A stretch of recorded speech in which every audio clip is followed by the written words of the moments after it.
the ancient legend returns.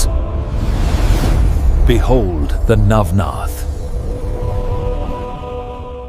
Gorakshnath ने उससे नाम, गांव और गंतव्य पूछा। कलिंगा बोली, मेरा नाम कलिंगा है, मैं स्त्री राज्य जा रही हूँ। वहाँ मैनाकिनी नाम की स्त्री शासन करती है। मैं अपनी नृत्य और गायन कला से उसे वश में करूंगी। यदि वह प्रसन्न हो गई तो मुझे बहुत धन मिलेगा। यह सुनकर गोरक्षनाथ ने सोचा, यदि मैं इसके साथ रहूं तो राजमहल तक पहुंच सकता हूं और साथ ही अपने गुरु मच्छिंद्रनाथ का पता भी लग जाएगा। तब उन्होंने कलिंगा से कहा, मुझे साथ चलने का अवसर दो और मुझे भी कुछ ज्ञान दो। कलिंगा ने पूछा, आपके अंदर कौन सा गुण है? गोरक्षनाथ बोले, मुझे गाना आता है और मृदंग भी बजा सकता हूँ। तब कलिंगा ने कहा, पहले अपना गुण यहाँ दिखाओ। उसने गोरक्षनाथ को आम के पेड़ के नीचे बैठा दिया और सारंगी, मृदंग आदि वाद्य रख दिए। गोरक्षनाथ ने गंधर्व प्रयोग मंत्र का उच्चारण किया, भस्म कपाल पर लगाया और चारों ओर फेंका। फिर गाने बैठे। तुरंत ही वृक्ष और पत्थर भी सुमधुर स्वर में गाने लगे और वाद्य स्वयं बजने लगे। यह चमत्कार देखकर कलिंगा स्तब्ध रह गई। उसे गोरक्षनाथ में उस समय स्वयं भगवान शंकर के समान लगे। कलिंगा ने प्रसन्न होकर कहा, महाराज, आपके सामने मेरी कोई प्रतिज्ञा टिक नहीं सकती। वह गोरक्षनाथ की सेवा करने लगी और उसके विषय में पूछताछ करने लगी। गोरक्षनाथ ने अपना वास्तविक नाम न बताकर पूर्वनाम बताया। उन्होंने कहा, मैं विषय सुख से अनजान हूँ और वह मुझे चाहिए भी नहीं। मुझे तो केवल पेट के लिए एक समय भोजन मिल जाए, यही पर्याप्त है। ये सुनकर कलिंगा बोली, ठीक है, परंतु एक बड़ी कठिनाई है। स्त्री राज्य में पुरुषों का प्रवेश वर्जित है। वहाँ कोई पुरुष जाता है तो जीवित नहीं बचता। कारण ये है कि वहाँ मारुति के भूभुकार से सभी स्त्रियां गर्भवती हो जाती हैं, पर उनमें यदि पुरुष गर्भ हो तो वह मर जाता है। इसी से वहाँ पुरुष का टिकना असंभव है। गोरक्षनाथ को अपनी शक्तियों पे पूरा भरोसा था। उन्होंने कहा, उनके भूभुकार से मुझे कोई हानि नहीं होगी। फिर गोरक्षनाथ कलिंगा के रथ के सारथी बन गए। उन्होंने वज्रास्त्र, स्पर्शास्त्र, मोहिन्यास्त्र और नागास्त्र की योजना की और इस प्रकार बिना विघ्न स्त्री राज्य में प्रवेश कर गए। दोनों लोग चिन्हपट्टम गांव में ठहरे। इसी समय मारुति सेतुबंध रामेश्वर से स्त्री राज्य की ओर आए। गोरक्षनाथ द्वारा छोड़े गए अस्त्रों से वह मूर्छित होकर गिर पड़े। वज्रास्त्र ने उन्हें घायल किया, स्पर्शास्त्र ने स्थिर कर दिया, मोहिन्यास्त्र से वह मोहित हुए और अंत में नागास्त्र से शेषनाग ने उन्हें जकड़ लिया। मारुति ने अंत समय श्री राम का स्मरण किया। श्री राम जी तुरंत प्रकट हुए और अपने अस्त्रों से मारुति को मुक्त किया। मारुति ने कहा, प्रभु, आपके बिना आज मेरा प्राण न बचता। ये अस्त्र अत्यंत प्रखर हैं। न जाने यह कौन शत्रु है जिसने मुझ पर प्रहार किया। श्री राम जी ने ध्यान किया और जाना कि यह कार्य गोरक्षनाथ का है। श्री राम जी ने मारुति को समझाया, नाथपंथी प्रबल हो चुके हैं और वे मेरे भक्त हैं, उनसे विरोध मत करो। मारुति बोले, मच्छिंद्रनाथ को स्त्री राज्य से निकालने का कार्य गोरक्ष करेंगे, पर मैंने मैनाकिनी से वचन दिया है कि ऐसा न हो। श्री राम और मारुति ब्राह्मण का रूप धारण कर गोरक्षनाथ के समीप पहुँचे। उन्होंने दोनों ब्राह्मण का आदर पूर्वक स्वागत किया। श्री राम ने कहा कि इन ऋषि की प्रार्थना है कि आप मच्छिंद्रनाथ को यहाँ से न ले जाएं। गोरक्षनाथ ने पहले विचार किया कि यहाँ पुरुषों का आना वर्जित है, तो दोनों महात्मा अंदर कैसे प्रवेश किए। फिर उन्होंने कहा, प्रभु, हम योगी हैं, गुरु को रोकना हमारे लिए उचित नहीं। अन्य कोई वरदान चाहिए तो मैं अवश्य दूंगा, परंतु गुरुदेव को यहाँ नहीं रोक सकता। ये सुनकर मारुति क्षण भर क्रोधित हुए, किंतु श्री राम ने उन्हें शांत किया। श्री राम और मारुति ने अपना दिव्य रूप दिखाया और गोरक्षनाथ को आशीर्वाद दिया, तुम्हारा कार्य सफल हो, गुरु सेवा में तुम्हें विजय प्राप्त हो। गोरक्षनाथ ने श्रद्धा पूर्वक श्री राम चरणों में प्रणाम किया। तत्पश्चात श्री राम और मारुति अपने स्थान को लौट गए। श्री राम जी और मारुति ने गोरखनाथ को आशीर्वाद दिया और वहां से प्रस्थान किया। हनुमान जी के मन में अभी भी शंका थी। आगे यह हुआ कि मारुति ने छोटा रूप धारण किया और श्रृंग मुरुड नगर में जाकर गुप्त रूप से राजमहल में प्रवेश किया। उस समय रानी पद्मिनी अर्थात मैनाकिनी अपने शयन आसन पर आराम से सो रही थी। उसके पास दासियां या अन्य कोई नहीं थी। यह देखकर मारुति उसके महल में गए और उसके पलंग पर बैठे। तभी रानी जाग गई और मारुति को देख लिया। उन्हें देखते ही उसने मारुति के चरणों पर सिर रख दिया। उस रानी के 3 नाम थे, मैनाकिनी, पद्मिनी और तिलोत्तमा। ये 3 नाम पढ़ने के पीछे बहुत प्रसिद्ध कथा है। सिंहल द्वीप में पद्मिनी स्त्रियों में से मैनाकिनी अत्यंत सुंदर थी। उसके समान रूपवती दूसरी कोई नहीं थी। एक दिन वह आकाश की ओर देख रही थी। उसी समय विमान में बैठे वसु का धोती का एक सिरा हट गया और उनके गुप्तांग विमान के द्वार से उसकी दृष्टि में आ गया। यह देखकर मैनाकिनी हंस पड़ी। वसु ने यह देख लिया और कहा, तू मुझ पर आसक्त होकर हंसी है, वास्तव में तू व्यभिचारिणी पापिनी है। मैं भ्रष्ट नहीं हूँ, सभी वसुओं में मैं श्रेष्ठ तपस्वी हूँ। मेरे प्रति अभिलाषा रखकर तू हंसी, इस कारण अभी तुझे शाप देता हूँ कि स्त्री राज्य में तेरा वास होगा। वहाँ तुझे कोई पुरुष नहीं दिखाई देगा। यह सुनकर मैनाकिनी ने स्तुति करते हुए कहा, महाराज, मुझसे भूल से अपराध हो गया। उसका फल चाहे जैसा भी प्रारब्ध में हो वह भोगना ही होगा, परंतु कृपा करके उपशाप दें और मुझे अपने चरणों में स्थान दें। तब वसु ने उपशाप दिया, हे पद्मिनी, स्त्री राज्य में रानी तिलोत्तमा राजगद्दी पर बैठी है। उसके मरने के बाद तू उस राज्य की रानी बनेगी। अब चूंकि तेरी इच्छा मेरे प्रति लग गई है, इसलिए मेरा पुत्र मच्छिंद्रनाथ तुझसे रमण करेगा। उससे तुझे मीननाथ नाम का पुत्र होगा। उसके बाद मच्छिंद्रनाथ तुझसे दूर चला जाएगा और तू भी अंत में स्वर्गलोक में जाकर भोग करेगी। यह सुनकर मैनाकिनी ने पूछा, वहाँ तो पुरुष रहते ही नहीं, केवल स्त्रियां हैं, फिर उन्हें संतान कैसे होती है? वसु ने बताया, वायु के पुत्र मारुति ऊर्ध्वरेता है। उनके हुंकार के योग से स्त्रियों को गर्भ धारण होता है, परंतु पुरुष गर्भ तो गर्भपात हो जाता है और केवल स्त्री गर्भ ही रह पाता है। इसके बाद मैनाकिनी ने पूछा, मच्छिंद्रनाथ और मेरी भेंट कैसे होगी? जहाँ पुरुष जीवित नहीं रह सकते वहाँ वह कैसे आएंगे? तब वसु ने कहा, तू तप कर और मारुति की आराधना कर, वह प्रसन्न होकर तेरी चिंता दूर करेंगे। परंतु ध्यान रख, जब मारुति तुझ पर प्रसन्न होकर वरदान देना चाहे, उस समय तू उससे उसके प्रत्यक्ष अंग स्पर्श की मांग करना। इससे वह संकट में पड़कर स्वयं मच्छिंद्रनाथ को यहाँ ले आएंगे। इसी युक्ति से तेरा कार्य सिद्ध होगा। ये उपदेश देकर वसु अपने स्थान को चले गए। फिर मैनाकिनी स्त्री राज्य के श्रृंग मुरुड नगर में पहुंची। वहाँ वह एक चमारिन के घर आंगन में बैठी। जब घरवाली ने पूछताछ की तो उसने अपनी कथा सुनाई कि मैं सिंहल द्वीप में रहती थी, उपरीक्ष वसु के शाप के कारण यहाँ आई हूँ। अब यहाँ मेरा निर्वाह कैसे होगा, मुझे समझ में नहीं आता। ये सुनकर चमारिन ने कहा, तू मेरी कन्या के समान है, यहाँ निश्चिंत रह,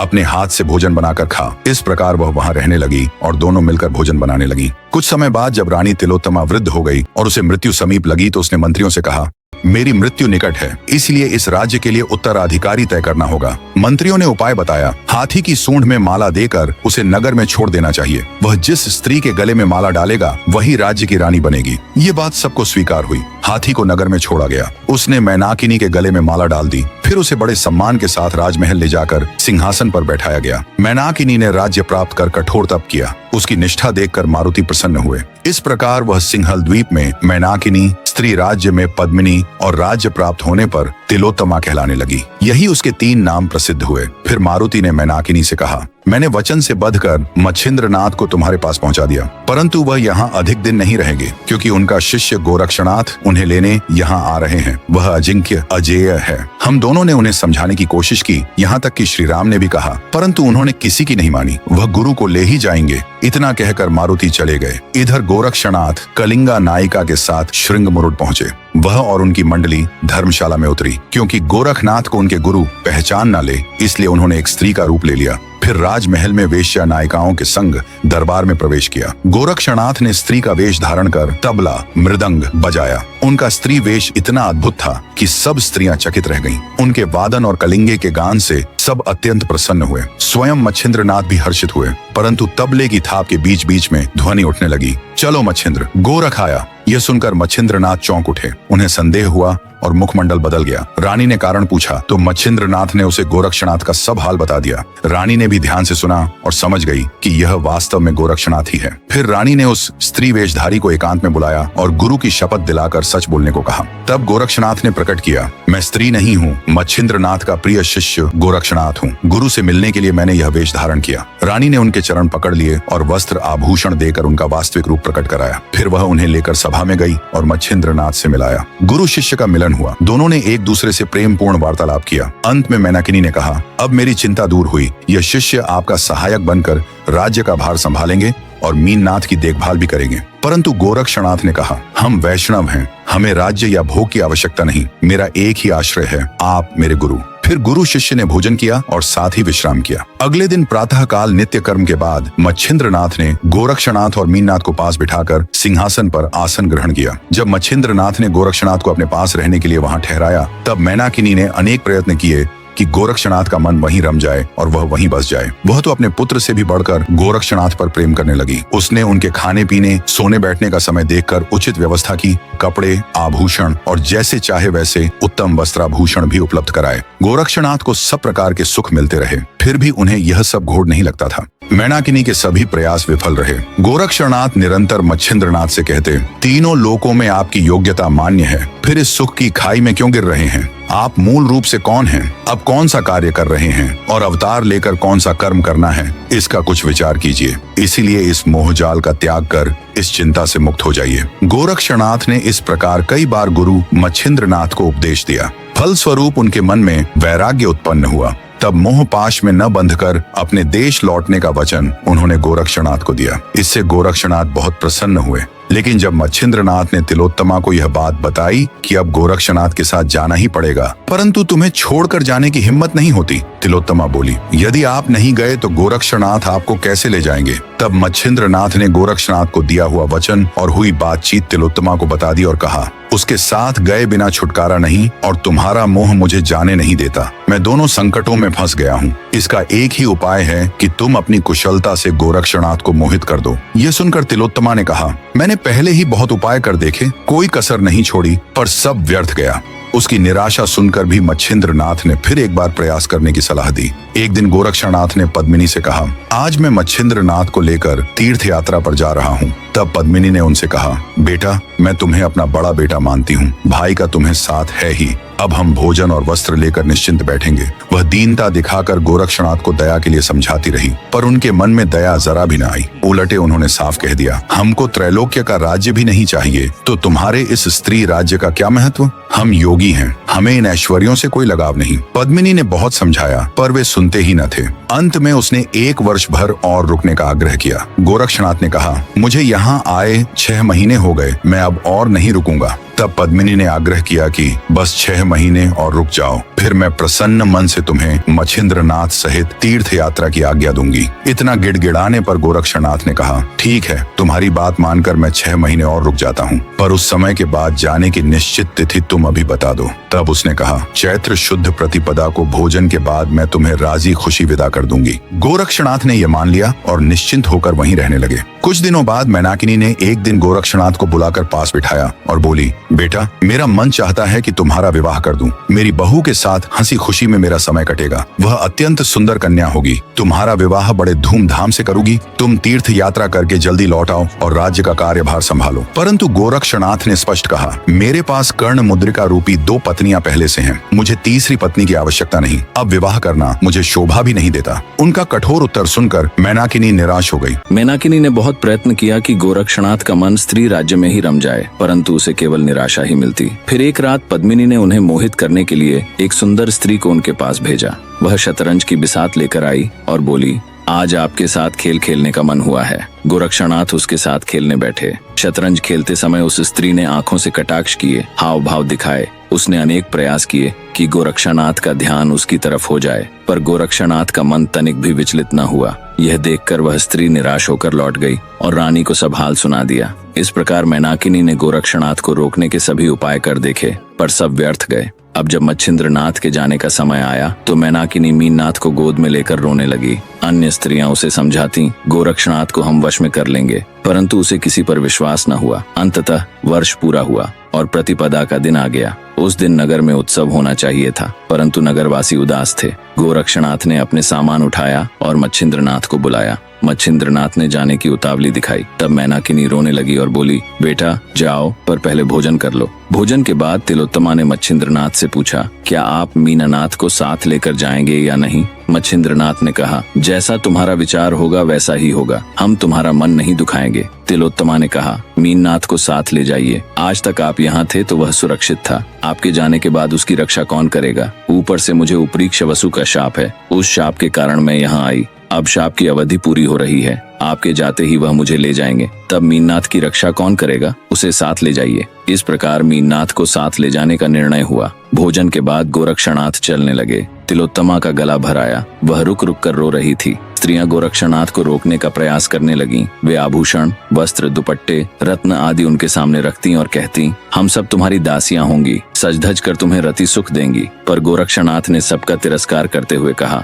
हमें इन ऐश्वर्यों से क्या लेना है, हमें तो धरती की धूल में ही आनंद आता है। इतना कहकर वे चल पड़े। जाते समय उन्होंने मैनाकिनी को प्रणाम किया, मीननाथ को कंधे पर लिया और मच्छिंद्रनाथ के साथ गांव से बाहर निकल गए। जाने से पहले मैनाकिनी ने चुपचाप अपने खजाने की सोने की एक ईंट मच्छिंद्रनाथ को दे दी थी। जिसे उन्होंने गोरक्षनाथ से छिपाकर अपनी झोली में रख लिया। वेशी तक सब लोग उन्हें छोड़ने आए। वहाँ मैनाकिनी मच्छिंद्रनाथ के चरणों में गिर पड़ी, गोरक्षनाथ को गले से लगाया और बोली, मेरे नाथ का ख्याल रखना, उनके प्राणों की रक्षा करना। गोरक्षनाथ ने उन्हें सांत्वना दी और शीघ्रता से वहाँ से चल पड़े। तिलोत्तमा छाती पीटने लगी, सिर पटकने लगी और गाय की तरह हंबराने लगी। उसका शोक उपरीक्ष वसु ने आकाश से सुना और विमान लेकर आए। उसने तिलोत्तमा को अपने घर ले जाकर कहा, क्या तुम्हें पागलपन चढ़ गया है? तुम स्वर्गवासी होकर शाप से यहाँ आई थी, अब शाप मुक्त होकर सुखी हो जाओगी। यह कहकर उसने उसे समझाया और अपने साथ ले गए। उपरीक्ष वसु मैनाकिनी को लेकर चले गए। उन्होंने उसे अपने घर ले जाकर समझाया और उसका मोह दूर किया। उस समय उन्होंने कहा, इस संसार में जो कुछ भी दिखता है वह नाशवान और अस्थायी है, इसलिए शोक करने का कोई कारण नहीं।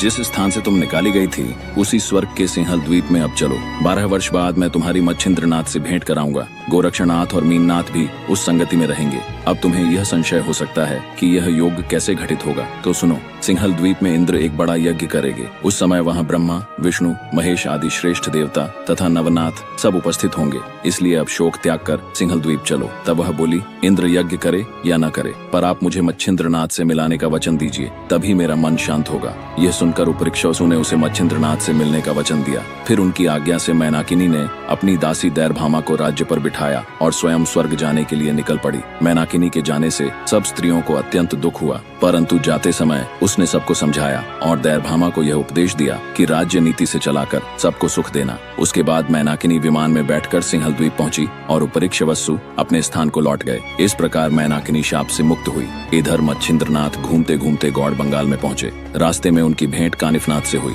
गुरु का समाचार पाने के लिए कानिफनाथ ने उन्हें सही सही दिशा बताई थी। यह सोचकर गोरक्षनाथ ने मीननाथ को कंधे से उतारकर कानिफनाथ को प्रणाम किया। मिलते समय उनकी आंखों से आंसू बहने लगे। फिर मच्छिंद्रनाथ ने पूछा, तुम क्यों रो रहे हो? तब गोरक्षनाथ ने बद्री केदार से लेकर कानिफनाथ से पुनः भेंट होने तक की सारी कथा सुनाई। उसके बाद मच्छिंद्रनाथ ने गोरक्षनाथ को समझाया और आगे चल पड़े। जाने से पहले गोरक्षनाथ ने मच्छिंद्रनाथ को बताया कि राजा गोपीचंद ने जालंधरनाथ को घोड़े की लीद में दबा दिया था। जालंधरनाथ को इस प्रकार दफनाने का समाचार सुनते ही मच्छिंद्रनाथ क्रोधित हो उठे और गोपीचंद के विनाश का विचार किया। फिर वे घूमते घूमते गोपीचंद की राजधानी हेलापट्टन पहुंचे। वहां अनेक ग्रामवासी उनसे मिले। उनसे पूछताछ करने पर उन्होंने बताया कि कानिफनाथ ने जालंधरनाथ को बाहर निकाला, गोपीचंद को अमर किया और मुक्तचंद को राजा बनाया। ये सुनकर मच्छिंद्रनाथ का क्रोध शांत हुआ। उन्होंने फिर ग्रामवासियों से पूछा कि राज्य किसके मार्गदर्शन से चल रहा है। तब लोगों ने कहा, मैनावती के द्वारा राज्य चल रहा है, और सबने उसकी प्रशंसा की। तब मच्छिंद्रनाथ गोरक्षनाथ और मीननाथ को लेकर राजमहल पहुंचे।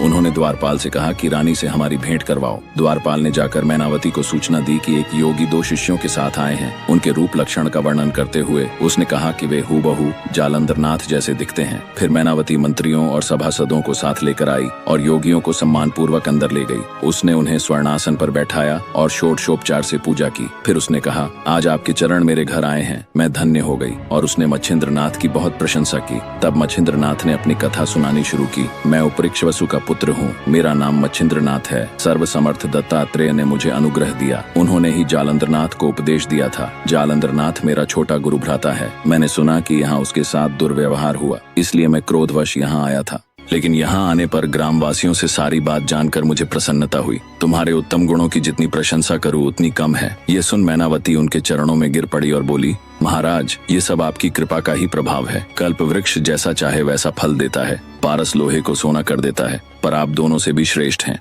आपका औदार्य अनुपम है। फिर उसने उनकी और स्तुति की और चरणों में सिर रख दिया। मच्छिंद्रनाथ का भव्य सत्कार हुआ। वे वहां 3 दिन रहे और फिर आगे चले। हेलापट्टन से निकलकर मच्छिंद्रनाथ गोरक्षनाथ और मीननाथ के साथ जगन्नाथ क्षेत्र गए। वहां 3 रात ठहर कर वे आगे बढ़े और घूमते घूमते सौराष्ट्र गांव पहुंचे। अगले दिन सुबह गोरक्षनाथ भिक्षा के लिए गांव में गए। उस समय मीननाथ सोया हुआ था। जब वह उठा तो मच्छिंद्रनाथ ने उसे शौच के लिए भेजा। इसी बीच गोरक्षनाथ भिक्षा लेकर लौटे। मच्छिंद्रनाथ ने उनसे कहा, मीननाथ को स्नान कराओ। मीननाथ छोटा था, उसके हाथ पांव मैल से भरे थे। यह देखकर गोरक्षनाथ को घृणा हुई। उन्होंने सोचा, हम सन्यासी होकर ये झंझट क्यों करें। मन में कई प्रकार की बातें लाकर उन्होंने मच्छिंद्रनाथ के स्त्री राज्य वाले कार्यों की भी आलोचना की। क्रोधावेश में गोरक्षनाथ मीननाथ को लेकर नदी पर गए और उसे धोबी की तरह धोया और एक पत्थर से मारकर उसकी हत्या कर दी। शव को पानी में डाल दिया और हड्डी मांस मछलियों को खिला दिया। केवल उसकी खाल धोकर सुखाने रख दी। जब मच्छिंद्रनाथ आश्रम लौटे और मीननाथ को न देखकर पूछा, तब गोरक्षनाथ ने कहा, धोकर सुखाने रखा है। मच्छिंद्रनाथ को विश्वास न हुआ और बार बार पूछने लगे। तब गोरक्षनाथ ने बाहर सुखाई हुई मीननाथ की खाल दिखा दी। यह देखकर मच्छिंद्रनाथ भूमि पर गिर पड़े और जोर जोर से विलाप करने लगे।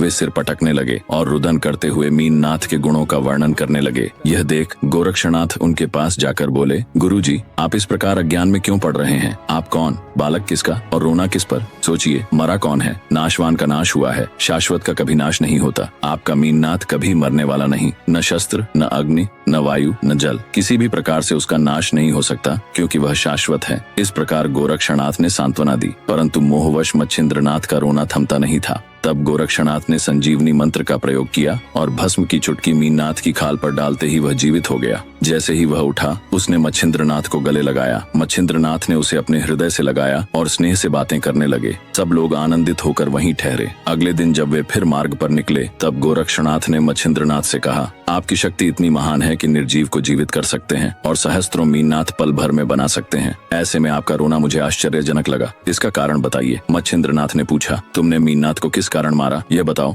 गोरक्षनाथ बोले, आपका लोभ देखने के लिए। आप विरक्त कहलाते हैं और मीननाथ पर इतनी ममता रखते हैं, इसलिए मैंने उसकी हत्या की, ताकि जान सकूं कि आपका भाव कितना सच्चा है। परंतु आप जैसे ज्ञानी होकर भी रो पड़े, यह क्यों? तब मच्छिंद्रनाथ ने कहा, मैंने भी तुम्हारी आशा तृष्णा की परीक्षा लेने के लिए यह लीला की। यह जानना चाहता था कि तुम्हें शाश्वत अशाश्वत का ज्ञान है या नहीं। अब मेरा संशय मिट गया। यह सुनकर गोरक्षनाथ ने कहा, गुरुदेव, ये सब आपके ही प्रसाद का प्रभाव है। और दोनों हंसते हुए आगे बढ़े। मच्छिंद्रनाथ और गोरक्षनाथ सौराष्ट्र के गांवों से निकलकर तेलंगाना पहुंचे। वहां उन्होंने गोदावरी के संगम पर स्नान कर शिवजी की पूजा की। आगे उन्होंने आंवड़िया नागनाथ, परली वैजनाथ जैसे अनेक तीर्थों का दर्शन किया। फिर वे महाअरण्य घने जंगल में गर्भागिरी पर्वत पर पहुंचे, जहां वाल्मीकि ऋषि का स्थान था। वह जंगल बहुत भयानक था, रास्ता भी ठीक से समझ में नहीं आता था। उस घोर अरण्य में चलते समय मच्छिंद्रनाथ भयभीत हो गए। इसका कारण यह था कि स्त्री राज्य से निकलते समय रानी ने उन्हें जो सोने की ईंट दी थी, वह उन्होंने किसी को बताए बिना अपनी झोली में छुपा रखी थी। उन्हें डर था कि कहीं चोर वह ईंट न छीन ले। इस कारण उनके प्राण मानो कांप रहे थे। असल में यह सब गोरक्षनाथ की परीक्षा के लिए ही था, अन्यथा मच्छिंद्रनाथ को किसी बात का भय क्यों होता। चलते समय वे बार बार गोरक्षा से पूछते, शिष्य, इस घने जंगल में चोरों का डर तो नहीं है? यह सुनकर गोरक्षनाथ सोच में पड़ गए कि गुरु को चोरों का भय क्यों हो सकता है। अवश्य उनके पास कुछ धन संपत्ति होगी और वे चोरों के लूटने के डर से परेशान हैं। उन्होंने मन ही मन उपाय सोच लिया और चुपचाप चलते रहे। कुछ देर बाद रास्ते में एक जलाशय आया। मच्छिंद्रनाथ ने गोरक्ष से कहा, तुम यहीं ठहरो, मैं झोली तुम्हारे पास रखता हूँ, तब तक मैं शौच के लिए जाता हूँ। गुरु के जाते ही गोरक्षनाथ ने झोली में झांका, अंदर सोने की ईंट देखी। वह समझ गए कि यही भय का कारण है। उन्होंने तुरंत ईंट फेंक दी और उसी वजन का एक साधारण पत्थर झोली में रख दिया। फिर आगे बढ़ गए। थोड़ी देर बाद मच्छिंद्रनाथ लौटे और वे भी चलने लगे। गोरक्षनाथ बहुत आगे निकल गए थे। जब गुरु उनके पास पहुंचे तो वे फिर वही प्रश्न करने लगे, अब तो कोई डर नहीं है ना? इस पर गोरक्षनाथ ने कहा, जो भय था वह अब पीछे छूट चुका है,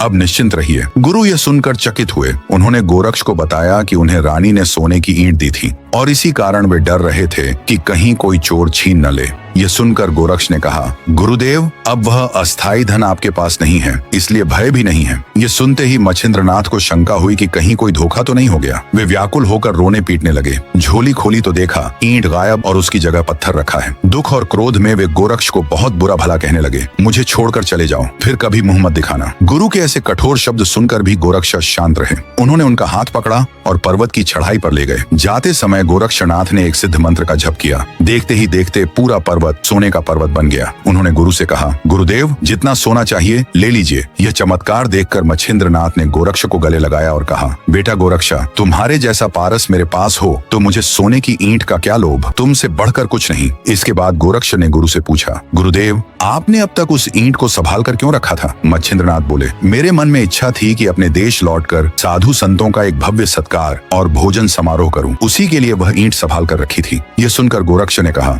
तो यह काम मैं पूरा करता हूँ। गोरक्षनाथ ने मंत्र से चित्रसेन गंधर्व को बुलाया और कहा, गंधर्वों को इकट्ठा कर लाओ। उन्हें कहो कि वे संत, साधु, तपस्वी, देवता, गंधर्व, किन्नर आदि सबको यहाँ लाए। हमें एक विशाल समारंभ करना है। कुछ ही समय में असंख्य मुनि, देवता और संत वहाँ आ गए। नवनाथ, शुक्राचार्य, दत्तात्रेय, याज्ञवल्क्य, वशिष्ठ, वामदेव, कपिल, व्यास, पराशर, नारद, वाल्मीकि आदि सभी। गोरक्ष ने अष्ट सिद्धियों को रसोई बनाने का आदेश दिया। उन्होंने असंख्य पकवान तैयार किए और उत्सव का प्रबंध किया। यह भव्य भोजन समारोह 1 महीने तक चलता रहा। फिर गहनीनाथ को बुलाया गया। उस समय उनकी आयु 7 वर्ष थी। मच्छिंद्रनाथ ने उन्हें स्नेहपूर्वक गोद में लिया और सबको बताया कि वे वास्तव में गर्भजन नारायण के अवतार हैं। भगवान शिव ने भी प्रकट होकर मच्छिंद्रनाथ से कहा, आगे चलकर मैं निवृत्ति नाम से अवतार लूंगा और गहिनीनाथ को अनुग्रह दूंगा, अतः अभी तुम इन्हें सभी विद्याओं में निपुण करो। फिर गोरक्षनाथ ने गहिनीनाथ को शिक्षा दी और वे शीघ्र ही सभी विद्याओं में निपुण हो गए। समारोह समाप्त होने पर कुबेर को बुलाकर कहा गया कि सोने के पर्वत को वापस ले जाओ और बदले में वस्त्र व आभूषण दो।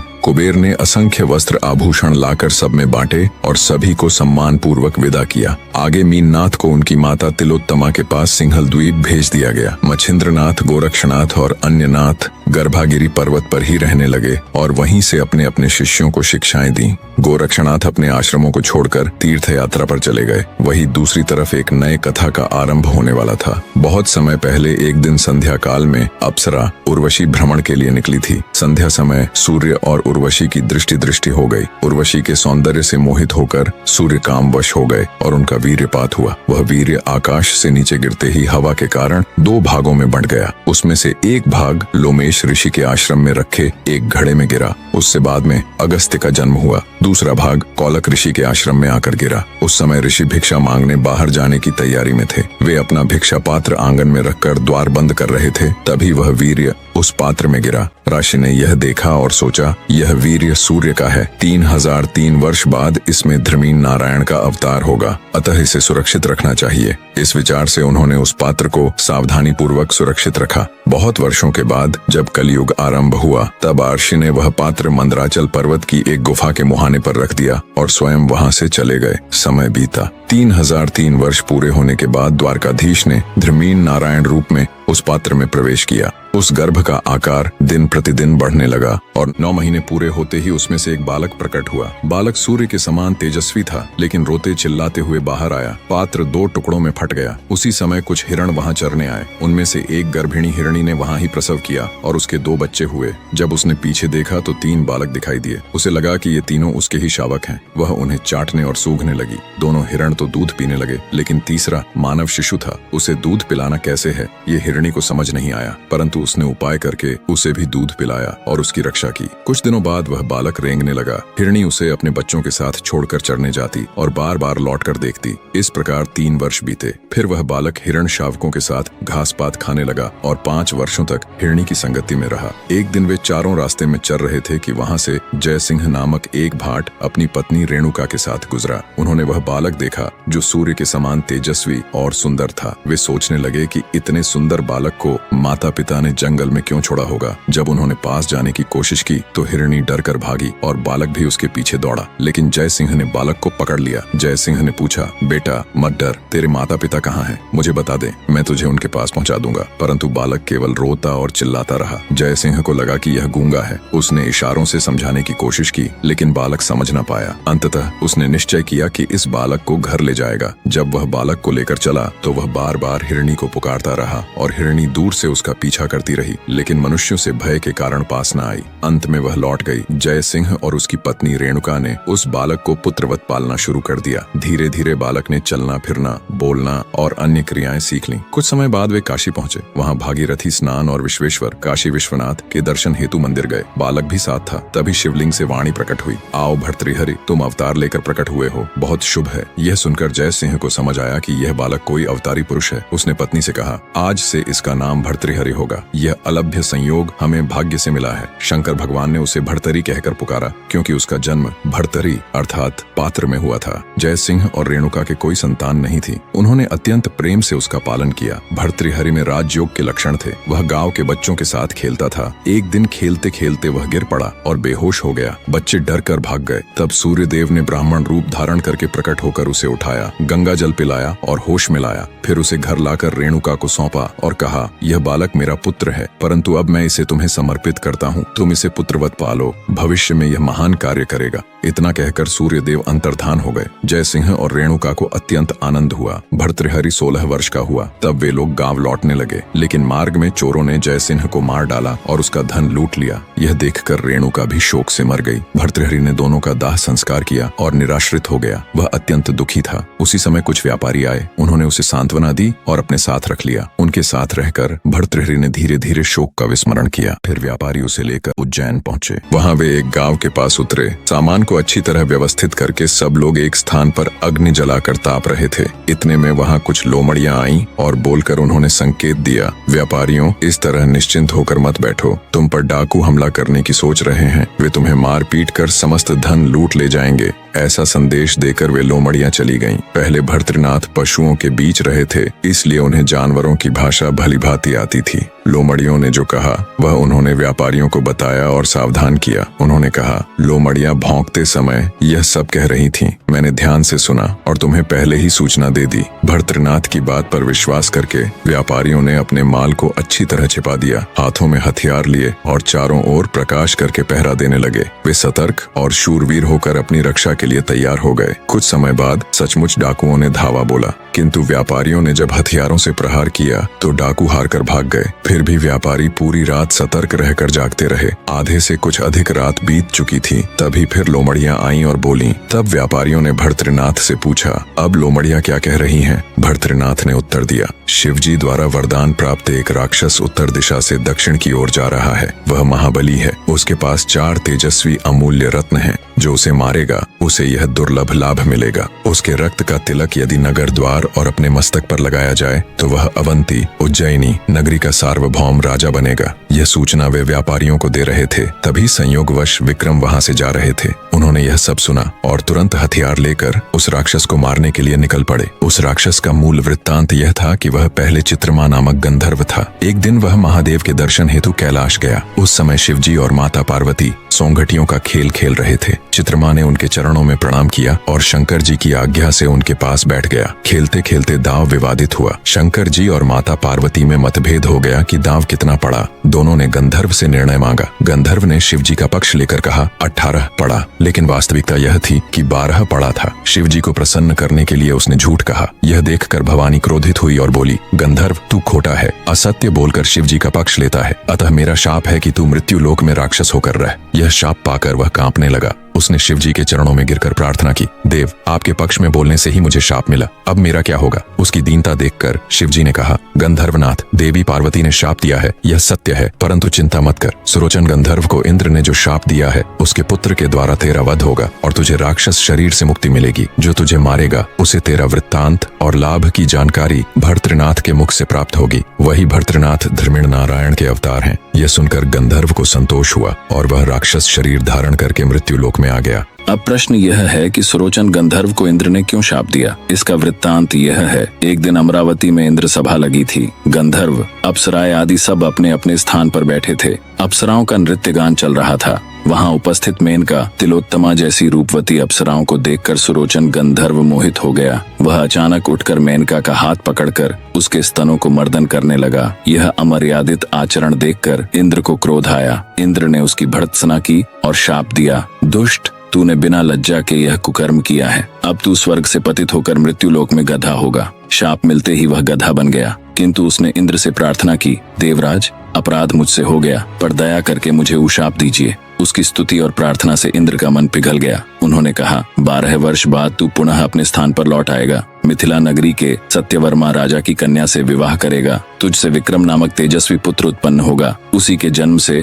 तू शाप मुक्त होकर पुनः गंधर्व बन स्वर्ग में जाएगा। इंद्र का यह उशाप पाकर वह स्वर्ग से गिरकर मिथिला के वन में गधा बनकर रहने लगा। उस समय वहां कमट नामक एक कुम्हार गधों की खोज में आया। वह सभी गधे हाँक कर अपने घर ले गया। उनमें यही शापग्रस्त गधा भी था। कुछ समय बाद कुम्हार निर्धन हो गया। उसने सारे गधे बेच दिए, पर यह गधा रख लिया। रात में यह गधा कुम्हार से बोलता, मुझे सत्यवर्मा राजा की कन्या से विवाह करवा। कुम्हार को मनुष्य जैसी आवाज सुनाई देती, किंतु बाहर देखकर कोई न मिलता। एक दिन वह गधा स्वयं बोला और कुम्हार से आग्रह किया, कुम्हार भयभीत हो गया। सोचने लगा कि यह बात राजा को बताए तो वह दंड देगा। आखिरकार राजा को यह रहस्य पता चला। उसने सोचा यह साधारण गड्ढा नहीं, कोई शापग्रस्त देव या गंधर्व है। उसने परीक्षा करने का निश्चय किया। राजा ने शर्त रखी, यदि तू मेरी कन्या चाहता है तो सारी मिथिला नगरी को तांबे का करके दिखा। गधा बोला, राजा ने छोटी मांग रखी है, वह चाहे तो मैं सोने रत्नों की नगरी भी बना देता। खैर, आज रात मैं नगर को तांबे का कर दूंगा। उसने विश्वकर्मा को स्मरण किया। विश्वकर्मा तुरंत प्रकट हुए और गधे की आज्ञा से सारी नगरी एक रात में तांबे की कर दी। सुबह जब लोगों ने देखा तो सब विस्मित रह गए। राजा को विश्वास हो गया कि यह कोई साधारण प्राणी नहीं। गधा बोला, राजा मैं सुरोचन गंधर्व हूँ, इंद्र के शाप से गधा बना हूँ। राजा ने प्रसन्न होकर अपनी कन्या गधे को देने का निश्चय किया। कमट कुम्हार धीरे धीरे चलते हुए अपने परिवार समेत अवंती नगर पहुंचा। वहां उसने एक कुम्हार के घर में जगह देखकर अपना डेरा डाला। वह सत्यवती को अपनी बेटी की तरह रखता था। एक दिन सत्यवती ने उससे कहा कि वह अपने पति से मिलना चाहती है। कमट ने भी उसकी इच्छा मान ली और मिलने की व्यवस्था करने का वचन दिया। रात में वह गधे के पास गया और बोला, गंधर्व महाराज, राजकुमार ने अपनी कन्या आपको दी है। वह सत्यवती आपकी प्रतीक्षा कर रही है। अब आप दोनों आनंद से साथ रहें, यही मेरी इच्छा है। यह सुनकर गंधर्व बोला, अभी तक विवाह का कोई मंगल संस्कार नहीं हुआ है, फिर भी असुरी गंधर्व विवाह करके मैं सत्यवती को स्वीकार करूंगा। कमट बोला, आप सही कहते हैं महाराज, लेकिन आप अभी पशु रूप गधे के रूप में हैं। इस स्थिति में मनुष्य संयोग कैसे संभव होगा? कृपया मेरे इस संदेह को दूर करें। गंधर्व ने उत्तर दिया, जब उसे ऋतुकाल प्राप्त होगा तो चौथे दिन मैं अपना वास्तविक स्वरूप धारण करूंगा और उसका मनोकामना पूर्ण करूंगा। अतः उस दिन मुझे अवश्य सूचना देना। कमट यह सुनकर बहुत प्रसन्न हुआ और उसने यह बात सत्यवती को बताई। उसे भी अत्यंत आनंद हुआ। कुछ दिन बाद सत्यवती का ऋतुकाल आया। चौथे दिन कमट ने जाकर गंधर्व को बताया। यह सुनते ही गंधर्व ने गधे का रूप त्याग कर अपना दिव्य स्वरूप प्रकट किया। उसने आभूषण धारण किए और रेशमी वस्त्र पहन लिए। उसका तेज सूर्य के समान चमकने लगा। ये दिव्य रूप देखकर कमट बहुत प्रसन्न हुआ और उसके चरणों में गिरकर बोला, महाराज मैं अज्ञानी हूँ। मैंने आपको योग्य न समझकर आपके साथ गधे की तरह व्यवहार किया, आप पर भार लादा, वाहन की तरह उपयोग किया और मार भी दिया। ये सब मेरे अज्ञान से हुए अपराध हैं। कृपया इन्हें क्षमा करें और मुझे शरण दें। फिर कमट ने गंधर्व को घर ले जाकर सत्यवती को उसके हवाले किया। सत्यवती ने उसकी पूजा की और गंधर्व विवाह हुआ। दोनों ने आनंद पूर्वक रात्रि व्यतीत की। उसी रात सत्यवती गर्भवती हो गई। गंधर्व ने उसे अपने शाप का सारा वृत्तांत सुनाया और कहा, सत्यवती जब तुम्हें पुत्र होगा मैं स्वर्ग चला जाऊंगा। वह पुत्र अत्यंत योग्य होगा। उसका नाम विक्रम होगा। वह पराक्रमी, उदार और धैर्यवान होगा। वह शक करता अर्थात शकों का नाश करने वाला सम्राट बनेगा। जब यह पुत्र होगा तब समझना कि मैं शाप मुक्त हुआ और तुमसे अपना ऋण चुकाया। इसके बाद वह पुनः गधे के रूप में रहने लगा। समय आने पर सत्यवती ने एक पुत्र को जन्म दिया। 12वें दिन उसका 12 संस्कार हुआ और उसका नाम विक्रम रखा गया। बाद में गंधर्व ने फिर अपना रूप धारण किया, बच्चे को गोद में लिया और शाप मुक्त हो गया। उसी समय इंद्र ने मातली को विमान भेजा। मातली ने कहा, गंधर्वनाथ, इंद्र ने आपको बुलाया है, कृपया तुरंत विमान में बैठिए, अमरनाथ आपकी प्रतीक्षा कर रहे हैं। गंधर्व ने सत्यवती से कहा, मैं अब जा रहा हूँ, तुम अपने पुत्र के साथ सुखपूर्वक रहो। जब जब तुम्हें मेरी याद आएगी मैं तुम्हें दर्शन दूंगा। ये कहकर उसने विदा ली और स्वर्ग चला गया। विक्रम बड़ा होकर विद्वान और गुणवान बना। 16 वर्ष की आयु में राजा से उसका परिचय हुआ और उसे गांव की रखवाली का काम सौंपा गया। एक रात वह पहरेदारी कर रहा था, तभी उसने कुछ व्यापारियों को देखा। उनके साथ भर्तरीनाथ भी थे, जिन्हें पशुओं की भाषा समझ में आती थी। भर्तरीनाथ ने कोल्हों की आवाज सुनकर व्यापारियों को बताया कि चोर आने वाले हैं। व्यापारी सावधान हुए और चोरों को भगा दिया। फिर भर्तरीनाथ ने कहा, उत्तरी दिशा से एक राक्षस मानव रूप में आ रहा है। जो उसके रक्त का तिलक अपने माथे और नगर द्वार पर लगाएगा वही अवंती का सम्राट बनेगा। वह राक्षस वास्तव में चित्रमा गंधर्व था, जिसे शंकर पार्वती के शाप से राक्षस योनि प्राप्त हुई थी और यह तय था कि विक्रम के हाथों उसका अंत होगा। विक्रम ने उस राक्षस को मार गिराया और उसके रक्त से तिलक किया। उसी समय चित्रमा गंधर्व शाप मुक्त होकर विमान में बैठ स्वर्ग चला गया। राक्षस की मुट्ठी में 4 रत्न मिले, जिन्हें विक्रम ने उठा लिया। विक्रम को भर्तरीनाथ का ज्ञान और तेज देखकर वह उसे अपने साथ रखना चाहता था। एक योजना से उसने जकातदार की मदद से भर्तरीनाथ को अपने घर बुला लिया। वहाँ उसकी माँ ने भी भर्तरीनाथ को अपने पुत्र जैसा अपनाया। दोनों विक्रम और भर्तरी भाई की तरह रहने लगे और साथ ही बड़े हुए। वही अवंती नगर में शुभ विक्रम नामक एक राजा राज्य करता था। उसकी एक ही कन्या थी, सुमेधावती। वह अत्यंत रूपवती थी। एक दिन राजा के मन में विचार आया कि अब इसका विवाह करना चाहिए। इसके बाद उसने अपने प्रधान से कहा कि सुमेधावती अब विवाह योग्य हो गई है, अतः उसके रूप के अनुरूप कोई वर खोजो। इस पर प्रधान सुमंतिक ने निवेदन किया, राजन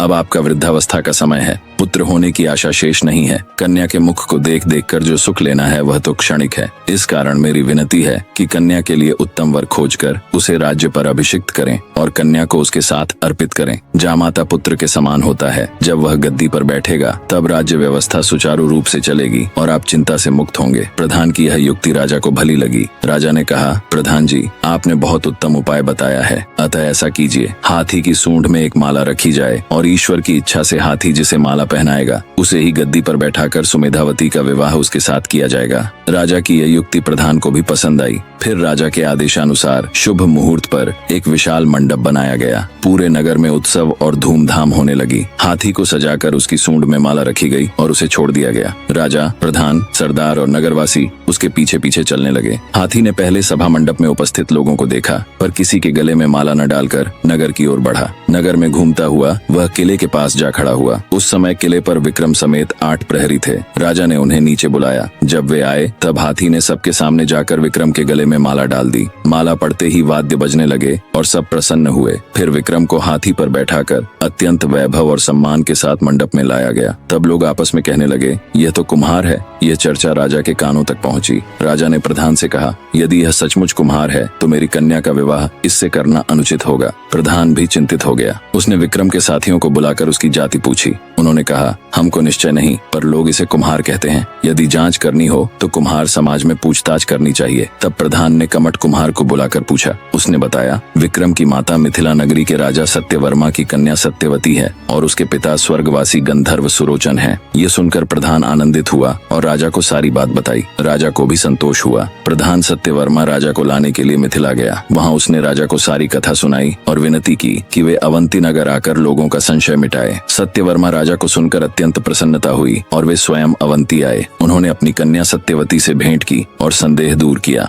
फिर विक्रम का राज्याभिषेक हुआ। उसने दान धर्म कर याचकों को संतुष्ट किया। इसके बाद शुभ विक्रम राजा ने अपनी पुत्री सुमेधावती का विवाह विक्रम से कर दिया। साथ ही सत्यवर्मा राजा ने भी अपना राज्य विक्रम को अर्पित कर दिया। अब विक्रम 2 राज्यों का राजा हुआ और भर्तृहरि युवराज बने। दोनों मिलकर राज्य कार्य देखने लगे। तब प्रधान सुमंतिक ने अपनी पुत्री पिंगला का विवाह भर्तृहरि से करने का विचार किया और यह बात विक्रम से कही।